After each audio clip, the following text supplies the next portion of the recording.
Welcome to Wild Turkey Science, a podcast made possible by Turkeys for Tomorrow. I'm Dr. Marcus Lashley, Professor of Wildlife Ecology at the University of Florida. And I'm Dr. Will Goolsby, Professor of Wildlife Ecology and Management at Auburn University. We're both lifelong hunters and devoted scientists who are passionate about hunting, managing, and researching wild turkeys. In this podcast, we'll explore turkey research, speak to the experts in the field, and address the difficult questions related to wild turkey ecology and management. Our goal is to serve as your connection to wild turkey science.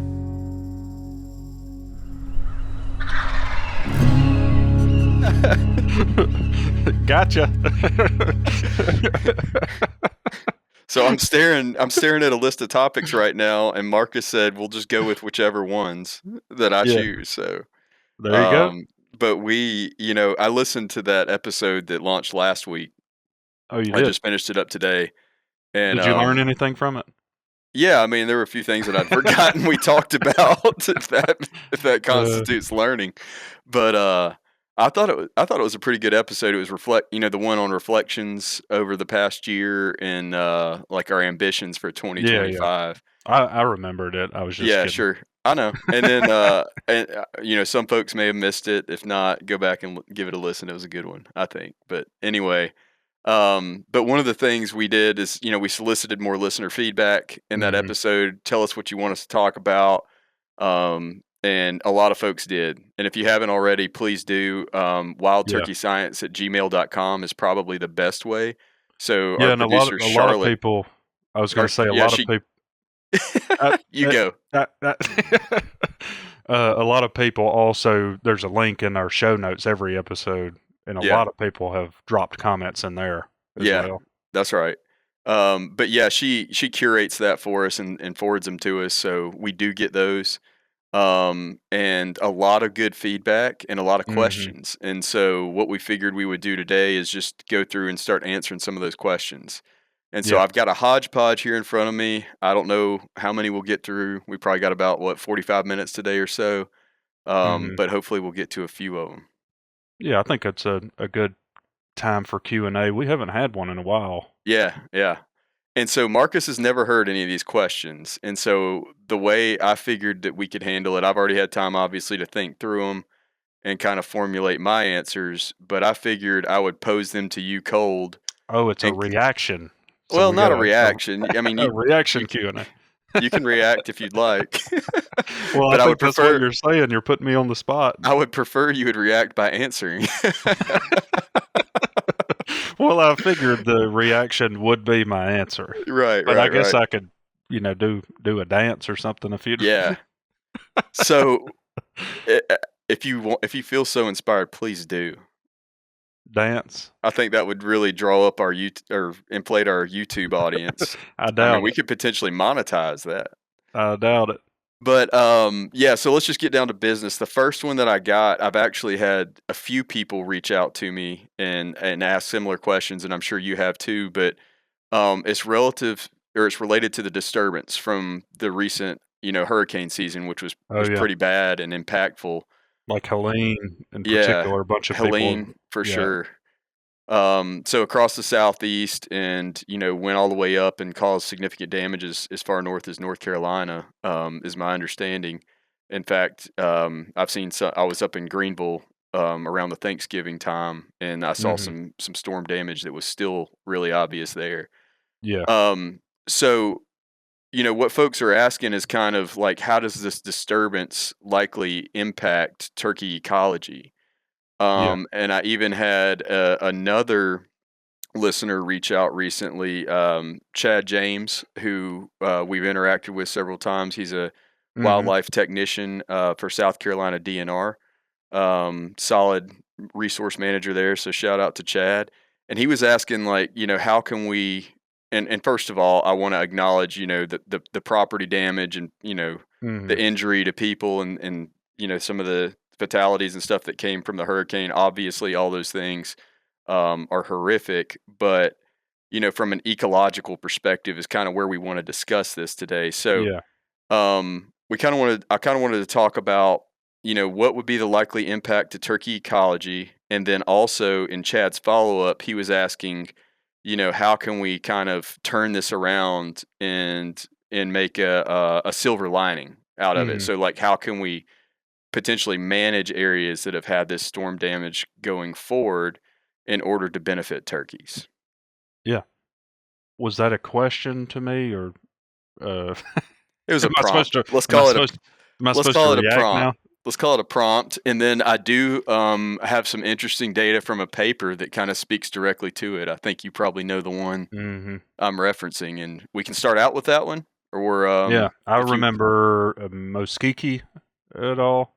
Is that the one you're talking about? there was that one, and shoot, man, when you brought that up, I remembered I had that paper up and I was going to summarize it too for this segment, but there's another one, So and you that was the you only one I went got and, to. like, did a deep dive on the I didn't questions, deep and you want dive. me to go fly off the cuff.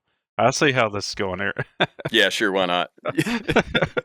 Well, uh, coincidentally, if folks are following us on social media, when the hurricanes Helene and right after Milton, I thought it would be a good idea to kind of do a deep dive on how hurricanes affect Hmm. wildlife in general.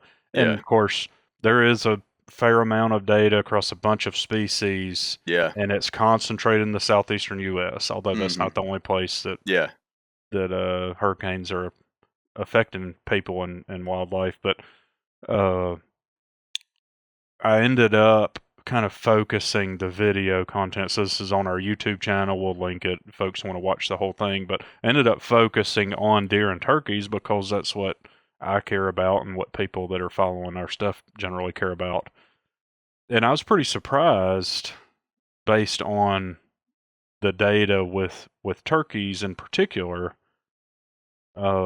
I can't remember the exact numbers, and maybe you have some numbers in front of you from these papers if you pulled them up, but they one of the studies was in South Carolina study areas, and a hurricane hit the study area while they had tagged birds, and then the other one I think was Hurricane Harvey in eastern Texas, hit the study area, and I guess I thought, especially with a direct hit from a big storm like that, that it would wipe them out. Hmm. But that's not what happened. Hmm. Most of the turkeys survived it, and I think it was only two of them out of the whole sample, 40 something birds. Again, we'll link it so you can see the actual studies and in the video if you want to watch that with the specifics. But it was a small proportion of the birds died Right. from the storm. Yeah, and you're probably right. Some of that does vaguely. I do vaguely recollect reading some of that, but I focused more so on the little. I wouldn't call it a deep dive. Let's call it a shallow dive. Like You diving in. dove in the shallow end. Well, don't tell anybody. Um, but I was focusing more on the indirect effects through the habitat Something changes something that it tells me, elicited. Will, that you've had a history of diving in the shallow end through I your life. I always ignored those signs, and see how I turned out. Yeah.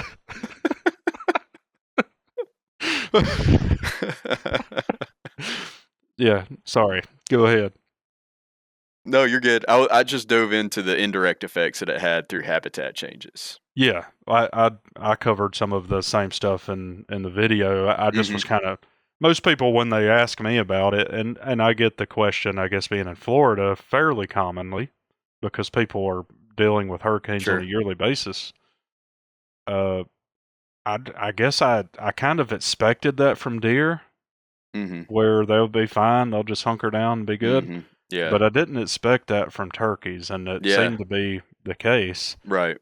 But what I did find is probably some of the stuff that you've uncovered as well, that and it makes a lot of sense. Mhm. The long-term changes in plant community succession and structure is where it probably makes a big difference, at least Sure. locally within the path of the storm. Sure. Yeah. I mean, it's basically a natural disturbance, which is what we're oftentimes trying to replicate when we thin and burn and things like that. Mhm. Exactly. Yeah, the one paper that I focused most of my time on was by Mike Byrne, of course, a Mhm. former guest on the show.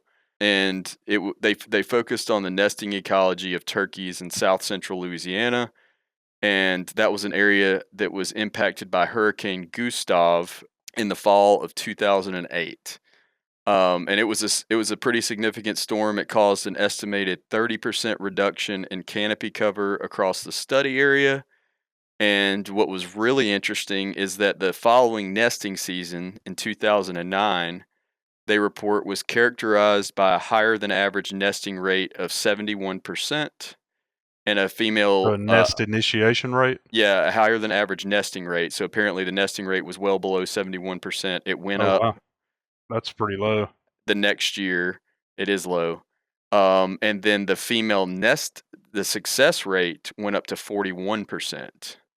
And that 41% number tends to be, I guess, like the highest modern study that I'm aware of is close to 50%. So if you get typically in these modern studies, my bad, to the 40% range in terms of nest success, that's pretty good. Yeah. Let's unpack that a little bit. I'm kind of surprised the nest initiation rate also went up. Yeah.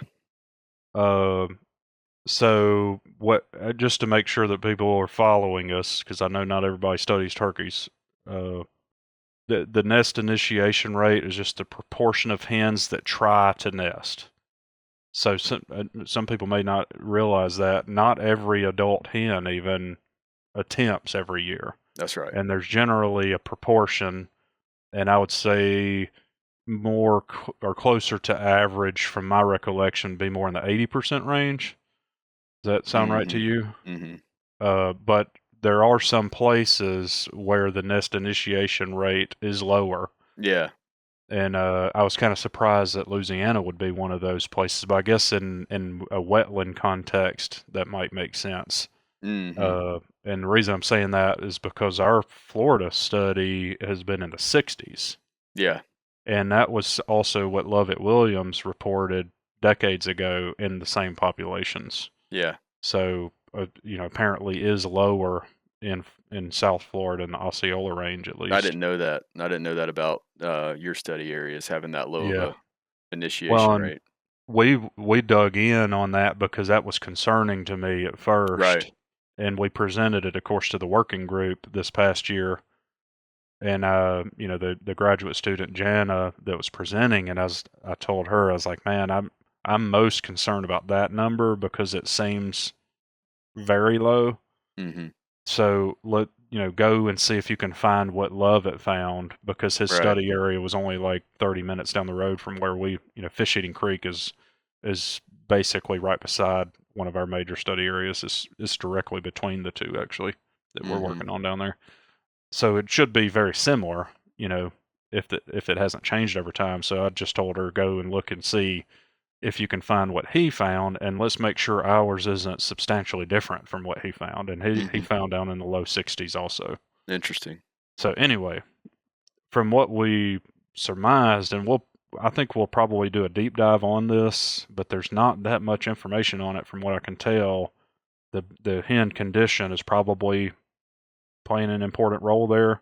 Yeah. You look at some of the Texas examples when they have rainfall, they have a higher nest initiation rate, substantially higher. Yeah, and if they're in drought, Yeah. basically almost no hen's nest. Yeah, and you think about the reason I was saying with the wet conditions in Louisiana and in the Florida study areas, if the rain, if there's heavy rain, that it's not very good conditions for Right. nesting. So we've talked about maybe that being playing a role here. And then if you go to the extreme northern parts of the range, when you have a really harsh winter, you'll see really low initiation rate as Right. well. That makes sense. So I suspect what what you would be seeing in that case, and you can tell me if you think differently, or maybe the authors talked about this. Uh, that might be because the hen condition improved Could be. from all Yeah, that canopy disturbance, and it could be. I didn't get into the part of the article that may have potentially discussed that, because there was something else that they did mention that I thought was particularly interesting that I could see us spending the rest of our time together today discussing. Oh, is it one of So those? yeah, So maybe so we're not going to do a Q&A today. We're just well, going to do maybe. hurricanes. Well, it is. I mean, these were questions. These were several listeners asked about this. But when I read this in the paper, I immediately came up with a hypothesis as to why they observed what they did, and I'd be interested to see if you arrive at the same conclusion. So here it is. They went on to say, after they showed the improvement in initiation and nest success rates, they went on to say, interestingly, there is little evidence that applied forest management techniques designed to reduce canopy cover. So that's like what we were just talking about. Like we're doing that to try to mimic these natural disturbances. But they didn't serve to provide nesting habitat on a long term basis. Only 2 nests were found within forest stands that had been managed with these harvests. Both nests were found during the 2004 nesting season, so towards the beginning of the study period, and a shelterwood treatment that had been cut the previous fall. Succession occurs rapidly in these stands, and after 2 growing seasons, understory vegetation appeared too dense to be of use to turkeys, and they were avoided. Given the rapid rate of succession, suitable nesting habitat likely only exists within a single growing season of canopy disturbance. Thus, we offer that natural periodic disturbances create an abundance of ephemeral, high quality nesting habitat over a broad area, and that temporary increases in reproductive output likely follow such events. And then they called for, additional research on that. So, how does that strike you? Especially that um, they apparently saw this increase in initiation rates and nest success that they attributed to the canopy disturbance from the hurricane, but silvicultural treatments, logging that was kind of intended to do the same thing didn't seem to have the same effect. How does that strike you? Not enough fire. You think it The was first thing likely? It's the first Well, thing that comes to my mind is based on yeah, their description is the logging, the vegetation structure in the understory sure. is no longer high quality nesting Yeah, cover. And they're probably in a pretty productive area soil wise, and they definitely are in yeah, terms of it being warm and long growing seasons and high rainfall. yeah, So I suspect it's been too long since the disturbance, that's right.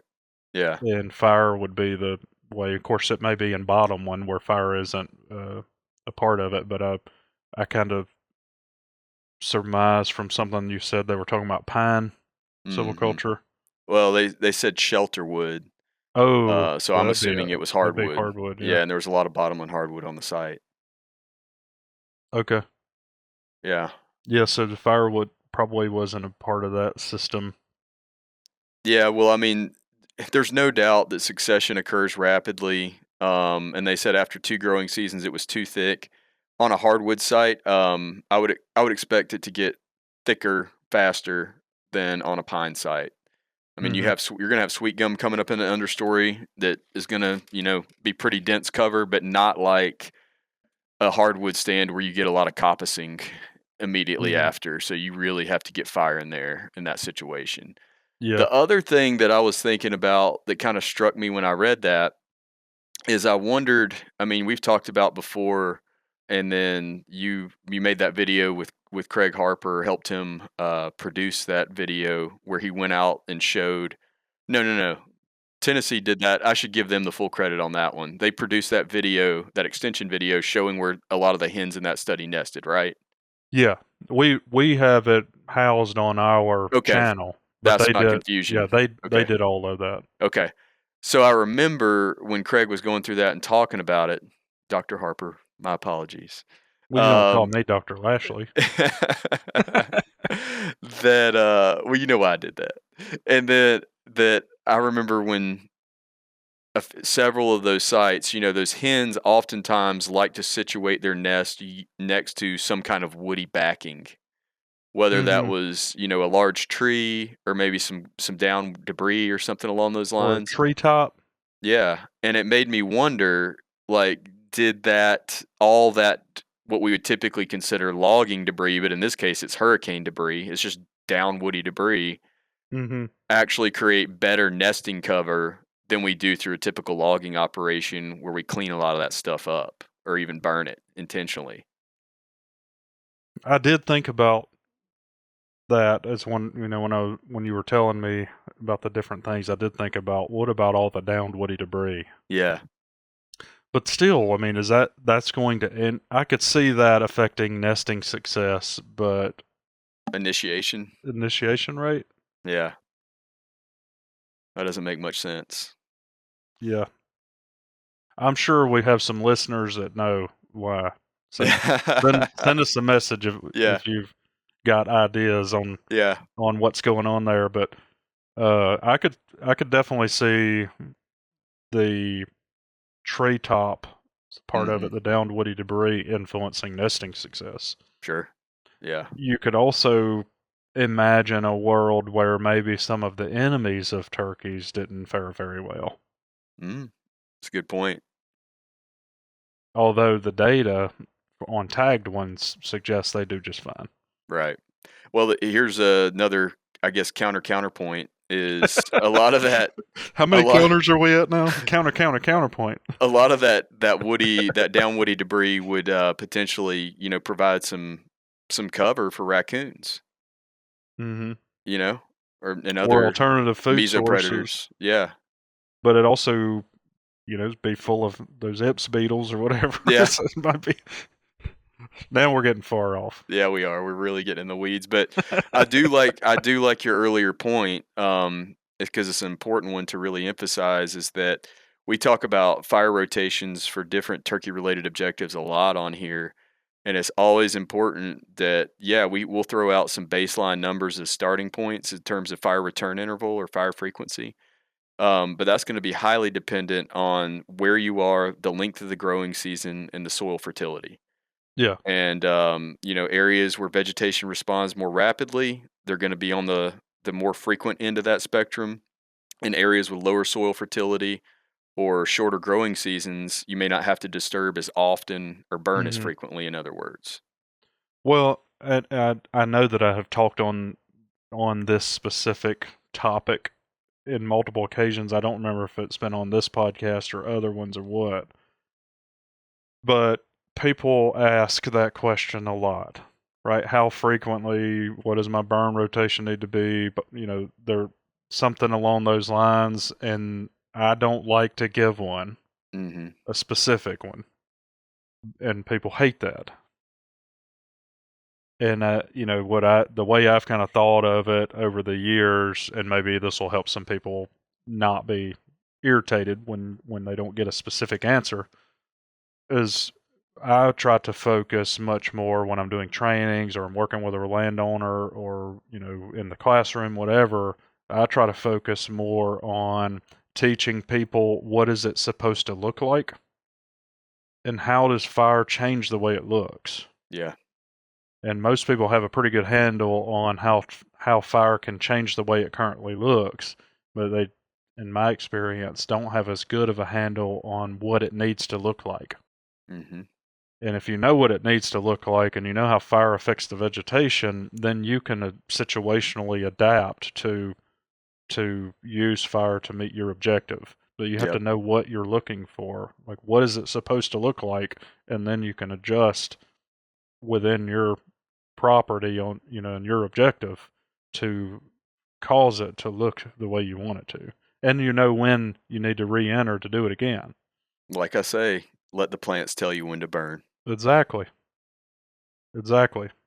So I don't like giving a specific recommendation for anything because of that, because it can vary. And Yeah. you and I both have appreciated more and more as we get more experience in more places and work with more experts, practitioners all over the place. This can vary, just a simple question like that. How frequently do you burn for nesting cover? That could vary quite substantially depending on the Yeah. context. That's right. So, Generally speaking, I will say over the past several years, my recommendations on fire return interval for turkeys have shortened rather than lengthened. I I feel thought like you were going to give a specific. I was like, no, I wouldn't do right you like after that, that. you go right back in there and give them. You need to be burning 2 years. Didn't listen to anything I just said. It's You were like my just kids. waiting. You were just waiting on me to get done so you could talk.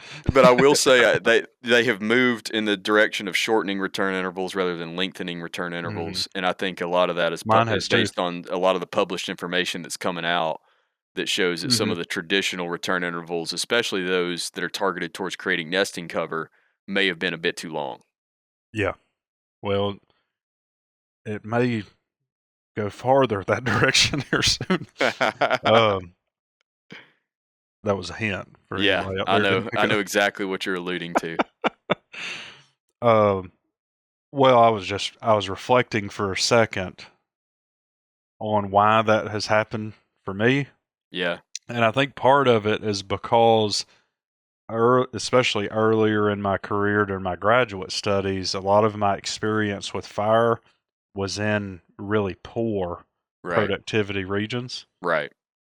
like the Southern Appalachians Yeah, and over in the Sandhills region in North Carolina. yeah, You can get away with a little bit longer interval that's right. there, and That's right. and it may even be desirable for some objectives that we commonly talk about. But you get down here in the Red Hills, for example, you let it go 3 years and it's gone. Yeah, It's hard to get it back. absolutely. So, yeah, I reflecting on it for myself, some of it has been over time. I've gained experience in more productive Mhm. areas from a soil standpoint, but also from length of the growing season and rainfall. And it can be quite frequent. Yeah. Yep, absolutely. All right. What direction to go in after this one?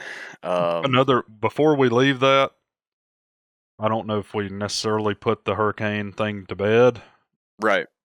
That's a good point. There's obviously a trade-off here. I think you said they had about 30% canopy reduction. In that study, yeah. That is, I would say on the lighter end. So it probably Mhm. did benefit populations at Yeah. that disturbance level. Obviously, there's a trade-off there. So at some point, you're going to become roost site limited. Mhm. Yeah. So, and you may, within a few years, even, especially if there's really high canopy reduction, not only is it higher likelihood to cause direct mortality, but at some point it becomes too open. Yeah.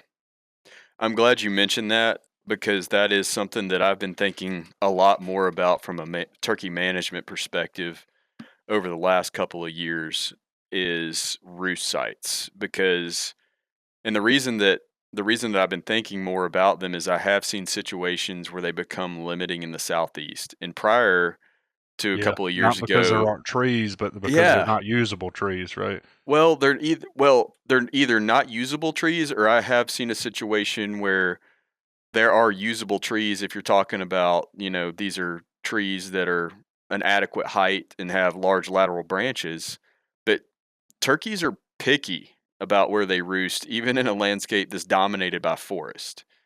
And so that I've gained an appreciation for various let's just say like I've started identifying perennial roost sites on properties that I work on and trying not to do anything that would interfere with the preference for turkeys for those roost sites. Hmm. And that might be an entire episode worth of Yeah. content talking about that. But there are several things that you can do to make sure that those traditional roost sites continue to enjoy use by turkeys, and you don't want to lose them. Yeah, and I guess the same could be said. There's often times when you've got everything. Like it looks like, man, there ought to be turkeys roosting right here, Hmm. and they're not. Yeah, And can you address problems that are limiting their use of it? yeah, yeah. Which I would say often is, some sort of encroachment Right, problem that's cutting right. off accessibility to it. Yeah, But yeah. I think accessibility is the key. there. Yeah. So anyway, I didn't want to leave that stone unturned. Yeah. The other thing that I did think was probably worth mentioning is the assumption would be in these areas to maintain that, like if you're going to take advantage of these canopy openings and keep them in a successional stage that's conducive to turkey reproduction, you're probably going to use fire. But how do you go about starting to introduce fire in an area that has such a fuel load? Carefully. I mean, it creates a problem, right? It's a Yeah, fire hazard, and that we're I don't want to punt on it necessarily, but I also don't want to steal our thunder. We're about to have a couple of fire episodes, and somebody who works on this with private landowners a lot, we're going to have on the horn here pretty quick. We should ask him yeah. how to deal with that situation. I've never had to deal with it, so I don't feel Yeah. equipped to speak to it as well as that person Well, probably will. yeah, I think, uh, that, I mean, it depends on the scope of the damage, but it might Yeah, make it unsafe right. to come into for a while. Yeah. And then you may need some sort of other fuel reduction treatment. We do various things here in Florida commonly because fuel reduction before to prep for a burn is pretty common Yeah. if it hasn't been burned in a while. But using firing techniques that are less intense in some cases, depending on your circumstance, you might be able to get away with burning, during the winter with a low intensity firing technique, like just backing through a Mhm. stand, and you can get away with that in some contexts. But I mean, honestly, going and looking at some of the places where Helene have been through, I would not feel comfortable jumping in there with fire right away. Yeah, no doubt. So I think that'd be a good question to ask some of Yeah. the fire practitioners that we're about to have on.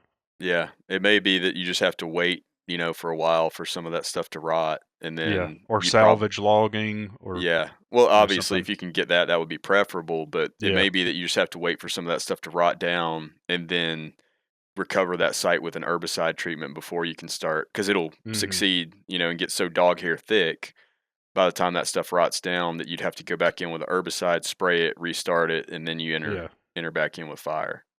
Yeah. Creates a big mess for sure. Absolutely. Okay. I've got a good one. I think this will probably be the one that we end on today because I could see us rabbit holing this one for a while. We could spin our wheels for a while on it. Yeah. Hey, one thing before you get on it, I meant to say it earlier and I didn't want to Okay. forget. We'll link this paper, and forgive me for not remembering exactly what they said, but I'm pretty sure it's the Moskiki paper. I think the turkeys roosted on the ground during the hurricane. Oh, that's cool. That's super cool Yeah. So and interesting. don't quote me on that. We'll link the paper, but I think it was in that one that they Yeah. said that they thought that they were roosting on the ground. I need to go back to that. I'm so mad because I did pull that paper up and I meant to incorporate it into my notes and then I forgot. But anyway. Yeah. Okay. Fun fact. So, Or maybe it's a fact. Actually, I don't remember if it is a yeah, fact, but I seem to recall that. I think this next question was sent to both of us. And, um, Still a good chance I haven't seen it. okay. Uh, So I pared it down a lot. I pared it down a lot from what Okay. the listener had asked, but I think it captures his intent. And essentially, what he was asking is whether or not overabundant white-tailed deer populations can negatively impact turkeys. If I have too many deer on my land, is that bad for turkeys? Did you prepare an answer for this? In my head, Okay. it's a Well, one-word answer. Yes. uh, But I think, I think he kind of, he knew in his mind that it probably, the way that he asked the question, yeah. that it probably did in some way, but I don't know that he necessarily was able to come up with a mechanism to explain it. And I can think of a few, and I'm sure you can Well, too. Yeah, I also hesitate on this one a little bit. If your deer density is such that they are eating the plant community and they're such that there is a defined browse line where virtually no vegetation is present below 4 feet, we'll say, that's bad. But I've been on a bunch of properties. I was on one not long ago Mm-hmm. where the deer density is substantially higher than what most people would recommend, most likely, Right. but the intensive habitat management is so good, you can't tell that there's a high deer density. Right. The land is so productive, there's so much sunlight, so much fire. I mean, it just the forbs, it's a giant forbland. Well, in that situation, I wouldn't call the population of deer overabundant then. I know, but the density of deer is very high. Yeah. So you can't just say high deer Yeah. density is bad for turkeys. It's context dependent. That's kind of why I hesitated, and I just wanted Right. to point that out. If you get up north of the Mason-Dixon line, that I have seen that be more common. Mm-hmm. We'll put it that way, where you have lower productivity in terms of length of the growing season. You often have closed canopy conditions Yeah. and a relatively high density, even though that may be only, let's say, I'll just throw out a number, 30 or 40 deer per square mile might create that condition in that setting. Right. Whereas, you know, in down in the deep south where you've got high sunlight, frequent fire, abundant food, that might be 90 deer per square mile Yeah. before you Absolutely. start seeing that. Yeah. Right. But like you said, if you're at the point where there's an obvious visible effect on Yeah. vegetation, You start eliminating yeah. what we'd call ice cream plants. You start to see things disappear that should be Yeah. there. Or even worse, you get to the point where there's no nesting cover, Yeah. right? I know you've been there. You've seen sites like Hmm. that where it's pretty obvious there's not much green under shoulder high. Yeah. Yeah. But before that, I mean, on the spectrum of overabundance, they can start to have a negative impact through selective herbivory, Hmm. right? So deer will they have an order in their head of what plants they prefer the most, and they just go down that list. And as those more preferred plants disappear through their browsing or their concentrate selecting, if you will, um, they'll go down the list to less preferred plants. And so Hmm. that alters your species composition. And some of those more preferred plants are legumes that are great seed producers and insect attractors for turkeys. So they make an obvious contribution to, year round habitat, really. Hmm. And then, in getting back towards those more extreme examples that Marcus brought up earlier, we have data in the literature that shows that deer herbivory can actually alter the species composition over time of the overstory in an Hmm. area. So, through selective herbivory of different tree seedlings, they actually choose which trees will be represented in the next generation. And Hmm. that completely alters the forest composition, Yeah. which, of course, would have a massive impact on turkey ecology. Yeah. No doubt.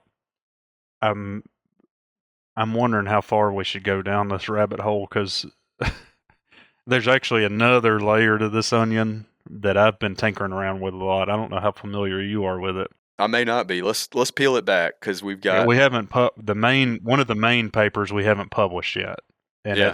it's burning a hole in my pocket because we've been sitting on it for like 4 years now. So the student got done, and it was right in my transition to Florida, and a lot happened. Mhm. But one of the things that my shop has worked on is the context dependence of all these relationships, Mhm. right? And one of the things that we started noticing, and I know people are probably aware of it because you've seen some of the media that came from some of the products, but as you start changing the timing of fire, you start changing you start to like, that was the easiest way to understand this. You start to shuffle which species respond in a way that deer prefer. Yeah, and to be clear, you're talking about seasonality, not frequency here. Uh, it, yeah, I'm talking about it from a seasonality standpoint in this context, but Yeah. frequency matters too. Well, frequency matters, but here you're talking Uh, about the time of year that you burn changing right. preference, right? Well, I mean, even in the changing preference, the frequency's interacting in that too. But yeah, we were specifically testing different times of fire in the same suite of plant species. And Mhm. essentially, as you change the timing, you would sort of reorganize preference for deer. Sure. And at sometimes the preference would then focus on things that are undesirable, Yeah. like your mesophytic hardwood species that you're trying to Right. get rid of. Right. And it would actually you'd end up with a net gain in forbs that typically would be sought after by deer, but all of a sudden they're less preferred than some of the resprouting hardwood Do you species. think that would have to do with giving up density kind of thing, so they can more efficiently forage for those hardwood stems than they can those forbs, even though I they're don't. potentially Yeah, more nutritional? my my suspicion was that it was related to the way they were mobilizing nutrients Yeah. relative to the deer's demand, Yeah. and we have some evidence that that is the nutrient in the plant is changing differently between plant species in a way that we'd expect it to influence deer Mhm. diet choice. Gotcha. So that's kind of the route I went. And the Yeah. other interesting thing is the experiments were set up so we could measure the relative impact of deer on each plant species. So Yeah. we had each treatment with and without deer, and it started shifting which plants succeeded based on the relative preference of deer. So That's cool stuff, you should publish it. I know. Well, now I've gotten so focused on turkeys, you know, some of that kind of work has fallen Sure. through the cracks, even though it's directly relevant. Uh, you know, it's just it's hard to do everything. Yeah. It is So hard to do everything indeed. yeah, but that was one I was excited about because it's like, man, all of a sudden deer are starting to play an important role in helping you meet your objective instead of it being this negative thing of herbivory that we generally think of. Yeah. So I have published a little bit of work on it, but the major experiment that's really solid, we haven't gotten published yet. Yeah. So Gotcha. another just little tidbit, and I know some people have seen this, and this one is on the brink of publication. It's also the timing of fire was affecting which seeds get directed in and which seeds colonize. Mhm. And some of that's from deer and some of it from the bird community. And Right. that will be published soon. It's almost done now through the review Yeah. process. Yeah. So that's also interesting. So my whole point of that is this is why we always say it depends because everything's so context dependent. You start changing like, oh, I burned in this month instead of that one, and you get a different response. Right. That's not even it's not even a direct response like we Right. would, you know, that's easy to think about. Sure. It's like a cascade of other events that happen to make that outcome, Mhm. which to me gets me excited from the nerdy ecology standpoint, but It's fun. It's fun to frustrate. see how things work with each other, you know? Yeah, I like looking under the hood. It's like opening a watch case and seeing how all the gears work together, you know?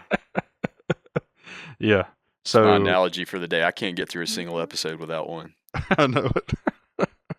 Well, and you know, most people don't want to know all that mess. They just want to know, well, when should I burn and how Right. frequently. Right. But Wish it were that easy, but we it's wouldn't have a hard to job if answer it that. we Yeah. wouldn't have a job if it was.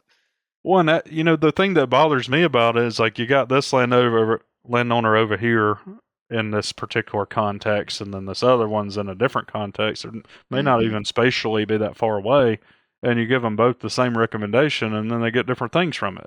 And it's Yeah. like, well, why'd that happen? Yeah. That's what that's where I got onto that. That's right. Like I'm trying to figure out what to recommend to people and understand why it changes Yeah.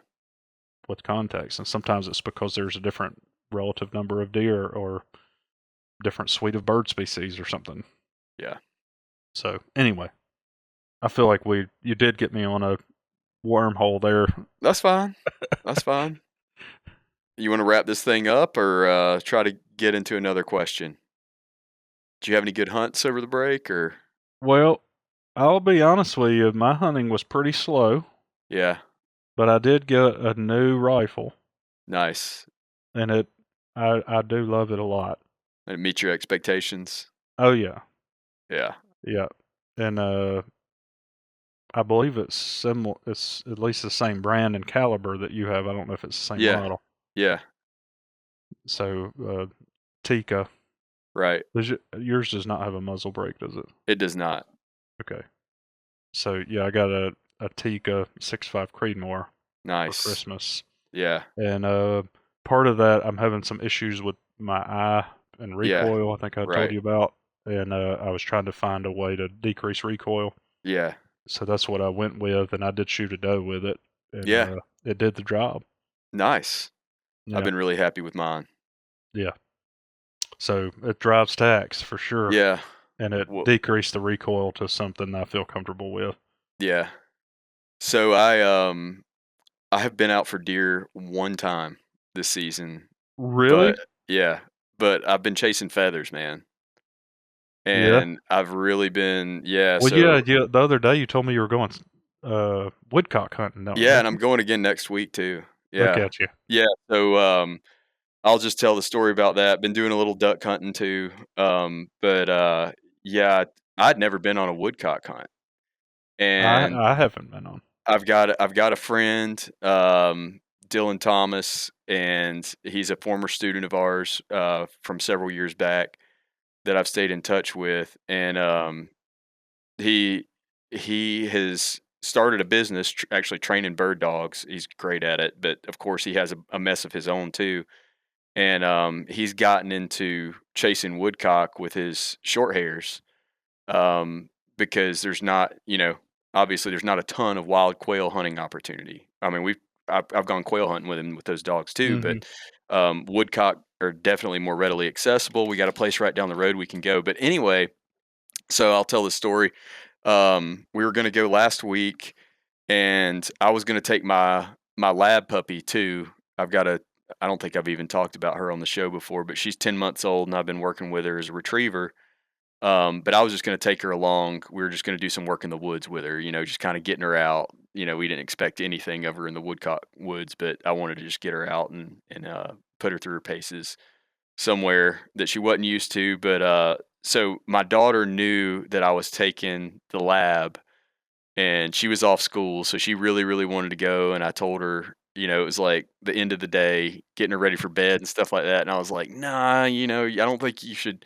I don't think I'm going to take you on this one. We'll probably walk 5 or 6 miles or whatever, and you're not really going to enjoy that. And she just begged and begged and begged, and it was to the point she was going to bed and she was tearing up a little bit. And I was like, "Oh my gosh, how could I say no?" Like that's the whole reason that I do this is to pass this on. Mhm. And I said, "Well, you're not giving her a chance before she's even had one." So I went back in her room and I said, "You can come, but better just be ready to walk." And she was like, "Okay, Dad, I got it, no problem." And she did. She was an absolute trooper on the trip. But what was fun is it was right after it was like right where we stopped, first spot, get out. He lets his brace of three short hairs out. They start running around, kind of shaking the dust off and everything. And they only get like 50, 75 yards off the road and they get on their first point, just right Wow. there. And so we move in, we set up. Ellie's right there beside me. Um, he flushes the birds, sends the dogs in, they flush the birds. Woodcock gets up, drop it, dogs bring it back, and my daughter's just like overjoyed, like over the moon about how cool this is and can't wait to do it. That was our only point of the whole day. That was a good time to have it. We didn't get on another bird, but she made the whole 5 miles with relatively minor complaint, we'll say. I Yeah. won't say without complaint, but she was a Man, that's awesome. she was a damn trooper, and she had really fun. And then the other most memorable thing that happened over the break was getting that same dog, my lab pup, on her first duck retrieve. Hey, now. And I'm trying to get her on what'll be probably a really good hunt this coming weekend, but I'm actually worried that hunt may be canceled by being able to get to the place that we were planning on hunting with some of this weather that we have coming in. Mhm. So I don't know. We'll see how that one goes, but man, I was banking on it and trying to get her up there to get on those birds. That's awesome. I've been like waiting on opportunities and for mine to Yeah, get old enough yeah, to get them involved. They've gone a few times with me, but yeah, I did take my dog yeah, to sit in a couple of shooting houses with me, yeah. and he was with me when I killed the doe, and I mean he was beside himself. Was he? Yeah. That's fun. So I think I got a new hunting buddy in him, Yeah, but he's got the instinct. He just we rescued him, yeah, and he was never trained, but yeah. he is Sure. a labradoodle, so two Yeah, species or two breeds that were bred for hunting. yeah. Well, he's got it in him. But Yeah. what was funny is little brother was jealous after Ellie got to go on that woodcock hunt, Hey, now and that's what you want. so I had to do something with him last week. So last weekend we ended up going out as a family on a quote squirrel hunt, which was basically the kids walking through the woods screaming at the top of their lungs and me carrying a shotgun. Mhm. But everybody brought back their own natural clay pot. We Hey, found now. a creek we found a creek with some clay and they made pottery by the creek and it was Hey, all a good day. that's what it's all about, you know? You're trying Yeah. to get them interested in the outdoors and Yeah. My wife came with me on that one and when we first started out she was like, "All right, y'all be quiet. I'm like, "Just don't even worry about it. Just don't even worry yeah. about it." This 'Cause she's a hunter too, and Mhm. I've taken the kids out, probably, a little bit more than she has, and so I know at this age and stage that they're still at, you just have to make it fun and have no Mhm. expectations, and that's how I went into it, and she That's was like, exactly the "Yeah," same thing I'm trying to do. and she was, like, right there with me on it, after a few minutes, she was like, "Yeah, we're just walking in the woods and having fun, aren't we?" I was like, "Absolutely, that's all this Yeah. is," so Well, and, I think it just to kinda bring it back a smidge, I have a postdoc who's a human dimension specialist, and he has gone through all of the literature. We have a yeah, paper in review in the symposium right now uh, on this, but this is the kind of stuff I think is going to be particularly important for turkeys, for the turkey hunting culture. Based on that literature review, we are not recruiting young turkey hunters. It's just not happening. yeah, If you compare it to the rates of basically any other species, it's pretty poor. yeah. And that that's a problem. Well, it's And I'm hard. I'm glad you're trying to get your kids. I'm trying to do the same thing. You get Yeah, them in the outdoors and interested, and the learning curve with turkeys is a little bit steeper than other places, so that's yeah, probably driving some of that. But when I got to see all of that laid out based on everything that's ever been published on the species, mhm. then it kind of hit me in the face. It's like, We need to wow, I have to promote this more and really reflect on this as a parent and get my kids out because it's not looking good. we need to have a dedicated episode on this topic. I understand. I mean, it's like a catch-22 though, right? And I think a lot of turkey hunters are conflicted about sharing it because there's not much to share anymore in some places. And it was like that in the past too. I mean, you know Yeah, how a lot people of those actively want less turkey hunters. It's like yeah, it's a slippery slope yeah. because they're driving a lot of funding, a lot of land management. It's definitely a conundrum. Yeah. So I do want to have that, and we talked about some of this in the paper because we were trying to put together as much of the information as we could, and my postdoc that works on that, Zach, I mean he's really into the human dimensions aspect, new Right. hunter, but he uh, he and I have talked at great lengths about this because Yeah. when I saw what he had put together, it worried me. Well, I mean, this is also part of a bigger conversation that's ongoing at the moment where I feel like there was a lot of hunting media that started really popping up 15 maybe 20 years ago Mhm. with the intention of, recruiting new hunters and making it more just introducing more people to the sport through Mhm. media, and that was seen as, especially with certain shows and certain types of formats that were being produced at that point in time, it was like they were trying to capture a new audience of hunters, right? And get Mhm. new people interested in it because hunter numbers had been going down and we need that critical mass, right? Mhm. Politically and from a conservation funding perspective. But the conversation now, at least in some places that I frequent and read about it, seems to be shifting as to, people saying, well, we can't support all these new hunters. And, people wanting to be more protective of hunting Mhm. and not put it out there and not get all these new people interested. And I can see aspects of both of those perspectives Oh and yeah. understand where people are coming from, but it's What's like, how do you like navigating that is very difficult. Yeah. Well, especially from the point of view of I I have this next weekend to go hunting, and there's a WMA down the road, and you go down there and you can't find a place to park. Yeah, I can understand why anybody in that situation would be disgusted with the number of hunters. yeah. Especially you talk to duck hunters, that have been Yeah. hunting for 20, 30 plus years and what they've had to go through in more Yeah. recent times. But then I look at the data, and I don't want to unpack this completely because when the paper comes out, my intention was to have Zach on and let's flesh all this out. But you look at the rate of aging in terms of the average age of turkey hunters and compare that to any other species where we have good data. Mhm.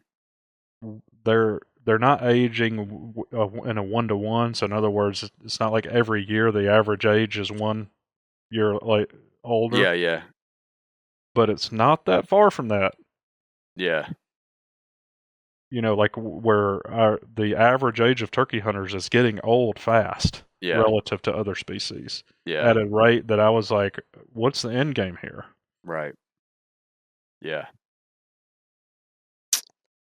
Good conversation. Yeah. I didn't mean to draw us in, but like I can't help but think about that. I've been reflecting on it as a parent every time I hear somebody talking about taking their kids out and trying to get them Mhm. involved in the outdoors and teach them how to do things and help them grow a passion to love it like we do. Yeah, I can't get away from that because I've yeah. seen that data. It's like And that's you you know, can't I put f that genie back in the bottle. yeah, I feel like there's a lot of us that do try to pass it on at least to our kids, but I mean, when you start thinking about passing it on to people you aren't related to, I think that probably gives more people Yeah. pause. Well, and you can see where how that is like a negative feedback, right? Because it's like, yeah, it goes through the family, but it's getting less common that families have it. So Yeah, sort of like this accelerating rate that's right. of losing it, especially for something like turkeys that the barrier is steeper Yeah, to get into that right. than it Yep, is for some other species. So yep. Interesting stuff. I hope y'all enjoyed that. And we kind of covered we a ramble, hodgepodge today, but that probably ram kept it along. interesting. We didn't stall out on anything for a Yeah, disproportionate amount of time. yep. We didn't even get any recipes from Will. I think we had a recipe on one of the last 2 or 3 episodes. Maybe it was the I've got last one. I've got a I've refined this roast recipe the other day that is to die for, but that we'll save that one for another time. Yeah, yeah. Well, thanks everybody out there for listening. For those that responded to our last episode, I can't thank you enough for that. I mean, we did get a lot of Yeah, we did. questions and topic areas. I think I got it and you did not because of the way it came. But while we've been talking, one popped up and I grabbed it because I didn't think you had seen it, but somebody requested that we figure out, he gave some suggestions, figure out a way to do a live show so that people could interact with us. Well, good. I'm glad he gave some suggestions. Because I don't know how to do that. Yeah, so maybe we'll consider doing something like that. That's exciting. And kind of scary. What are we going to do? We need 100 comments on our YouTube. Or I don't know what the bar needs to be, but if enough folks want us to do it, we'll figure it out. Yeah. Sounds good. We got a Charlotte. Yeah. And Charlotte's really good at figuring that kind of stuff out. Yep. Well, we appreciate y'all listening. We appreciate all your support. If you haven't left us a review and a rating, that always helps. It helps us, and it helps us get the word out. And as always, let us know if there's something that you would like to see us cover or something that we can do better. And typically, as I mentioned earlier, the best way to do that is to email us at wildturkeyscience@gmail.com. Thanks, everybody. Wild Turkey Science is part of the Natural Resources University podcast network and is made possible by Turkeys for Tomorrow, a grassroots organization dedicated to the wild turkey. To learn more about TFT, check out turkeysfortomorrow.org.